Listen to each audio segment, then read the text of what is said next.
Hello all, welcome to Book Review Monday and to my channel. This is going to be a long one, so strap on in. Anyways, today's review is two books. They are both by Kennedy Fox, the two outstanding duo authors combined to one to make Kennedy Fox. I'm going over their books, Winning the Cowboy and Claiming the Cowboy. So first I'll do Winning the Cowboy, and then I'll do Claiming the Cowboy, and then I'll rate them at the end. So I'll do the blurb for one first, and then recap review, and then do the other one, and then recap review, and then rate afterwards. So that's how we're gonna do this. It'll be kind of similar to how I did the Girl Talk series. Yeah, it'll be a little similar like that. So without further ado, let's go ahead and get into it, shall we? Working on the ranch and settling in down is all Grayson's ever wanted in life. When he meets the woman who could make that a reality, he learns that she hates him with every fiber of her being.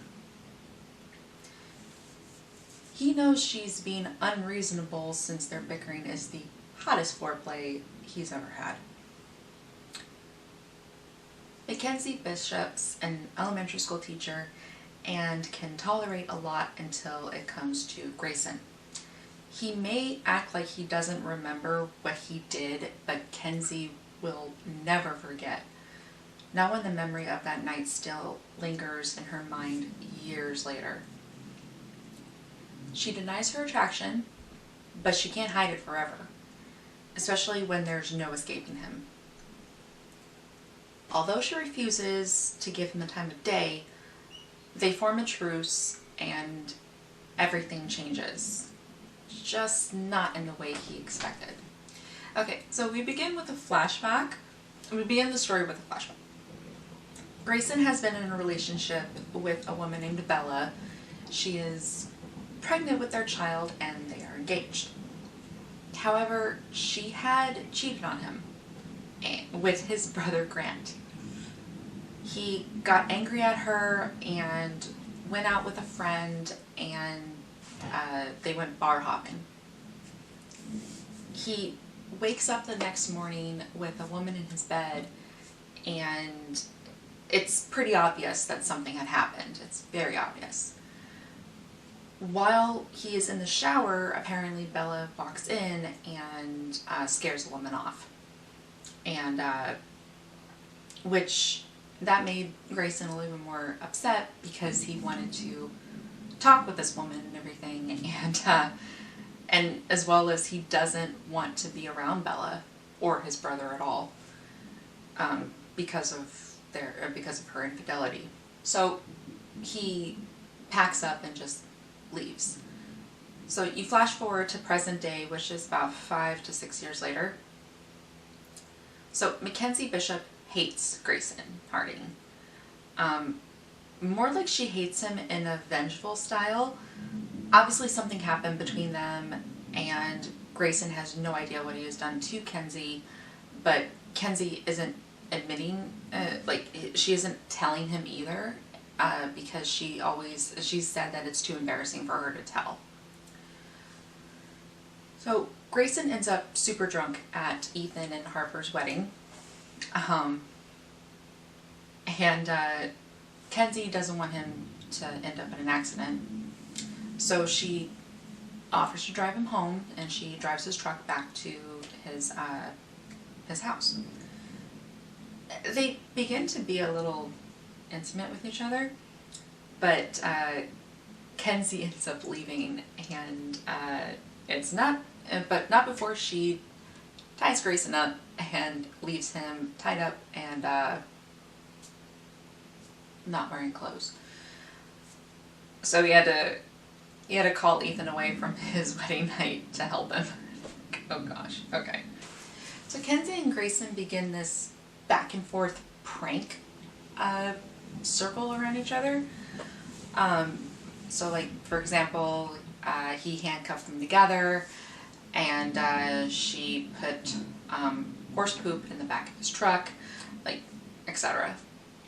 But Grayson comes up to Kenzie to ask her to bet on him during the bachelor auction and win him. He needs to take someone to his family's reunion, but he doesn't want to go by himself, and he doesn't want to see Bella or his brother Grant. You know, Kenzie's like, okay, so what do I get out of this? And he's like, we call a truce. So Kenzie agrees, and she ends up betting on him, and she wins. Grayson works at Circle B Ranch as a ranch hand, and I believe in the blurb it did say that Kenzie is an elementary school teacher, and she had an idea to do like after school programs and a harvest festival at the school, and she managed to rope in Grayson Harding to help her out. And considering that they are trying to be on good terms and not do these pranks with each other anymore. So when it comes to the reunion, it doesn't go as planned. First off, the food is not good. Grayson's stepfather doesn't know how to make burgers, like, at all. They have a laugh together about it, and they both agree that Kenzie's sister, Maze, is so much better than Grayson's stepdad. Secondly, Bella and Grant end up showing up with Leo, and now we are getting into the nitty-gritty of the problem. You see, Bella cheated on Grayson with Grant while living under the same roof as them. Why do you ask? Well, Grayson's mom and Bella's dad are married. So Bella is Grayson and Grant's stepsister. But Grayson and Bella met before their parents had gotten together. And afterwards, you know, obviously she moved in with them, and they all lived under the same roof. Bella is a manipulative snake, to be completely honest. She got pregnant with Grant's kid, but tried to pass the baby off as Grayson's. After a paternity test had came in, or after the paternity test result had come in, Grayson was furious with Bella and furious with his brother, and obviously breaks it off with Bella, and you know, that's how the truth of the beginning of the story had come around. And then we find out that Bella recognizes Kenzie because Kenzie was the one who is the mystery woman that Grayson can't remember. Wow. So Grayson and Kenzie end up talking that night, and they end up talking about what had happened, because Grayson still doesn't really remember, but Kenzie does. And Grayson apologizes for him not remembering what had happened. He does remember a little bit of a nice girl, a nice woman that he had met, but he does not remember what had happened. And, you know, Kenzie apologizes to Grant for giving him such a hard time, because she had thought that Grayson had cheated on Bella with her. Bye! Bye. Love you. Yeah, Kenzie has thought that Grayson had cheated on Bella with her, and that made Kenzie just completely, like, 100% angry at him. And the fact that she thought that Bella was pregnant with Grayson's son, and not, and you know, obviously doesn't know the whole story. So, yeah, that's the reason why Bella is a manipulative snake. Grayson does ask because everything is out there, and there are no more secrets between them if they can start over. And Kenzie tells him she needs time to process everything. And understandable,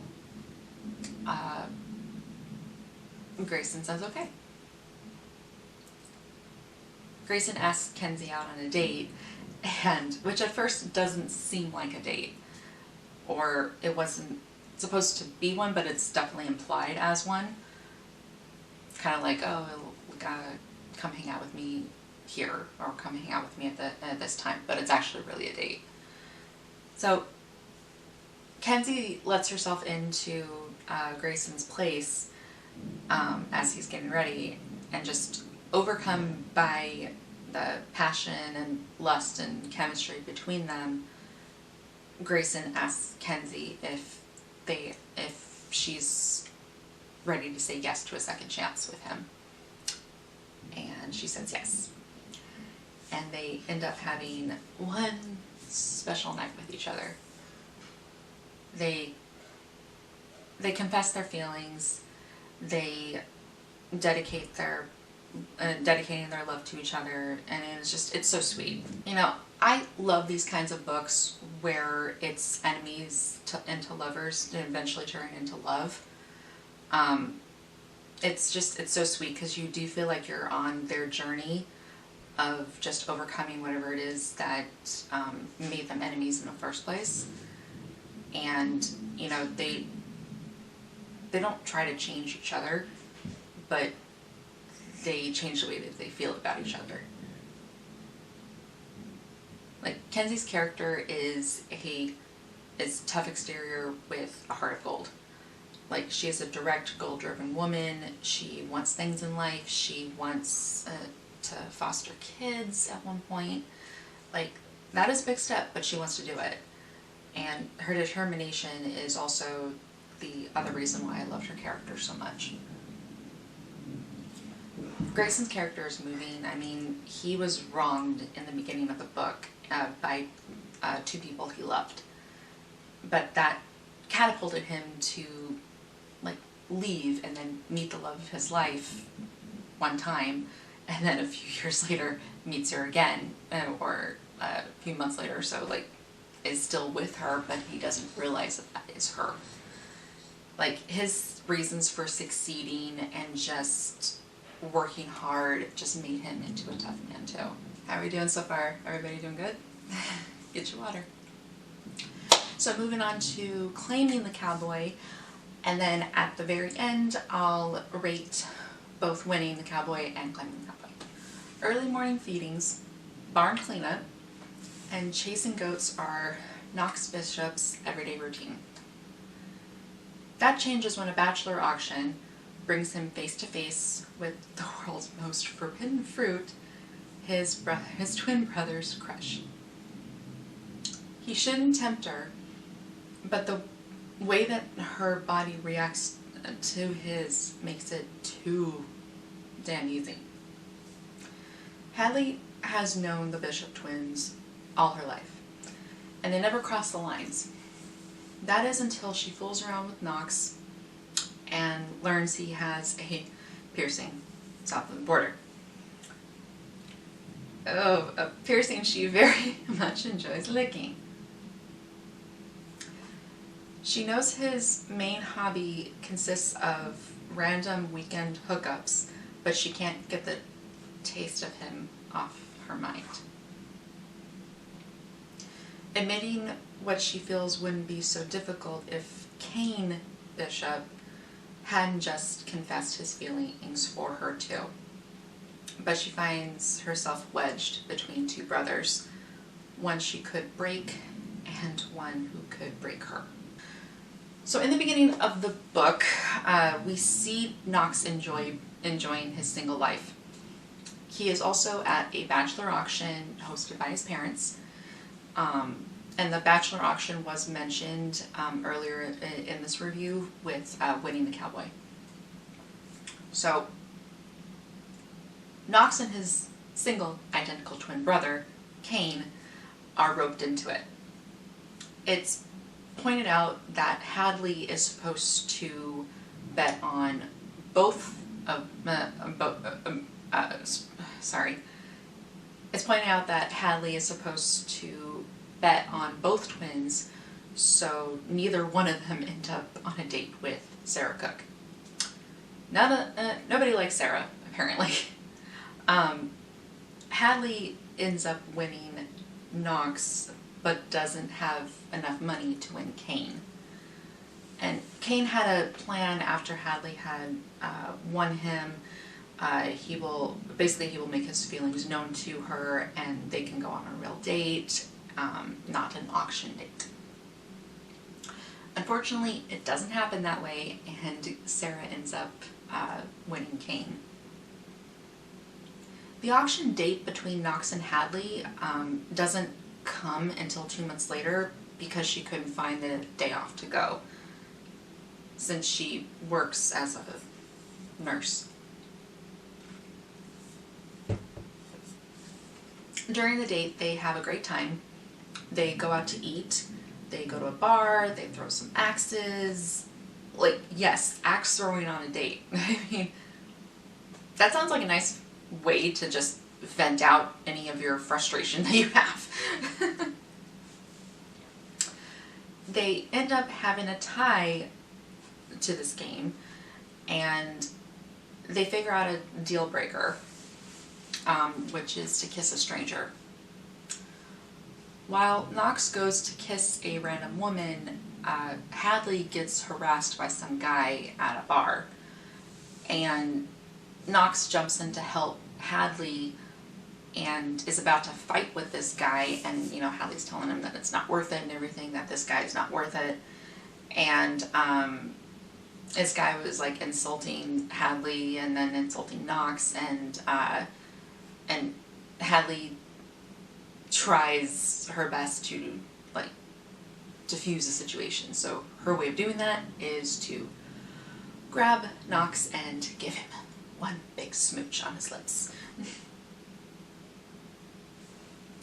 And it is implied that night that something more happened between them, but Hadley confesses later on, or later in the book, that nothing did happen. So the next morning, Kane comes by and professes his love to Hadley and kisses her. So Knox and Kane had fought over Hadley, and Kane punches Knox over it. You guys, this is only in the first few chapters of this book. Like, this literally all occurred within the first few chapters. And like, what I love about all this happening in the beginning is we know Hadley is going to have to choose between these two eventually. And, I'm happy the authors were had made that decision to make Hadley's, sorry, not Hadley's, Kane's feelings to Hadley known. Because in other books, you don't see, you see these, the other potential love interests make their love known or make their feelings known for the main female of the book, and you see that in the middle, and now it's like, oh my gosh, now I have to really make a decision. But it's nice for them to have done this in the beginning, so then it gives Hadley like a chance to really explore like any types of feelings that she has for either one of them. So Hadley does admit she has feelings for Knox. She's had a crush on him. And she points out that Kane's kiss was intense. And like, I know my mind goes here, but I can't help it. They're identical twins. So it's like, I wonder if that's the case, because they are literally like two of us. They may be two different people, but they are the same face. So it's like, I know, my mind went there, sorry. So Hadley does tell Kane that she doesn't want to lead him on. Kane tells her he will wait for her. But if she would rather remain friends with him, he will do that. And you can tell of how their interactions are, like, of how connected they are. Like, and then, like, Knox sees Hadley in the barn after she hangs out with Kane. Like, Knox confesses he wants to expand more on the ranch, which, you know, he just kind of tells Hadley that, and she's touched by him sharing that with her.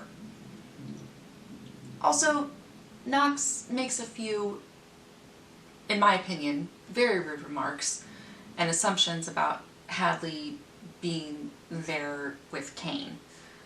And it's obvious Knox is trying to keep his feelings for Hadley to himself, since he believes Kane is the better half out of both of them.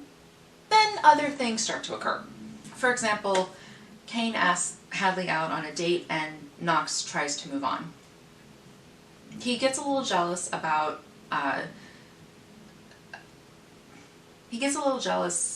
when he sees Kane and Hadley out.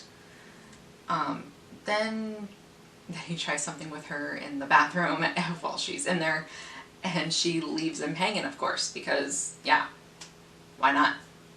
Good girl. The next day, he sees Hadley and he kisses her, and he tells her he can't stop thinking about her, and gives her an ultimatum. She must decide by Kane and Knox's sister's birthday party. She has to make that decision then. Which is not that far away. Like, while talking with her coworker Abby, even the new doctor at the hospital asks her out. And she agrees. Now she has 3 men after her. Then we come to the party. Knox is anxious about Hadley's decision between him and Kane, but she doesn't make a choice between them. The night of the party, everyone left. She doesn't make a choice between them. I feel like I can't say what had happened because this is YouTube, but I will say this. I felt like I was reading a entry in someone's diary about their fantasies, about their deepest fantasies. So I'll let your imagination run wild with that and then say that's what happened between those 3.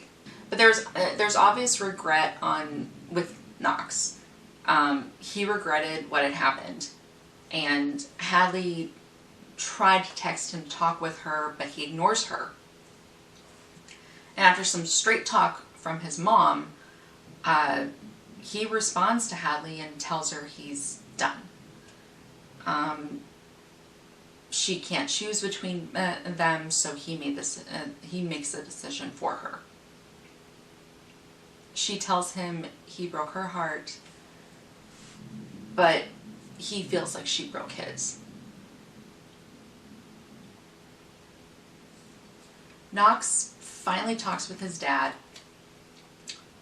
about his plans about the horses. His dad thinks it's a good idea and fully supports Knox. And he also gives Knox advice on Hadley. And he did need that advice. He really did. He needed this advice. Despite of how he feels at this point about her, he needs that, and maybe just a little nudge. Guys are done. Hadley decides to clear the air and talk with Kane about what had happened the night of the party. She tells him, like, as much as she loves him, she isn't in love with him. And she doesn't want to hurt him and lose their friendship, because it means the world to her that they're friends. And he understands and figured out that that she doesn't have the same feelings. And he also realized at that point in the party, or at the party, that he isn't in love with her either. He's more like infatuated with the idea of them as a couple. They're better off as friends. Knox has been feeling a little lost lately. Hadley is out on a date with a doctor, or with the doctor, and he can't help but feel just like he pales in comparison with a man who saves lives for a living. So during a family dinner, his grandmother, along with his grandfather, his mother, and his father, tell him to go after Hadley before he regrets it. His grandmother even dares him to do it and calls him a chicken. I love when grandmothers say that kind of stuff in books or in movies or even on TV shows. Like, I think it's awesome. Like, it makes me happy. And it does make him leave. So he goes to Harper and Ethan's place to get the address where Hadley had gone out to eat with this doctor. And Harper had informed him that that the date is boring, and Hadley is trying to be polite, but she is just bored.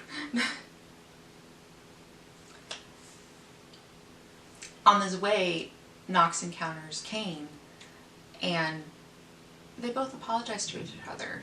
And you know, Kane basically like gives his brother his blessing to date his friend. A fun and interesting fact about Hadley's date, Aiden, that's his name, Aiden, it wasn't a date. He told her his history and about his dating history and about how he has an ex-boyfriend. So Hadley confesses she had no idea about that, and she thought this was a real date. And then the time got a little better, or the date got a little not date. Sorry, I can't refer to it as a date. And then them hanging out is a little better, and she started to have fun. But then he got called away because of an accident. Because remember, he's a doctor. Hadley finds herself drinking alone at the bar when Knox finally shows up. They do have a moment, and he tells her, you know, you're coming home with me. And she agrees to do so. When they get to Knox's place, he confesses his love for her. Like, this guy has been through countless women, but when it came to Hadley, a woman who he respects on a different level, he just fell in love with her. And she tells him she loves him back. Like, eventually, for both couples, Grayson and Kenzie do end up adopting a child, and they actually end up pregnant with their biological child, but they'll still love their adopted one no matter what. And then Knox and Hadley get engaged, and they get married, and then they have a baby.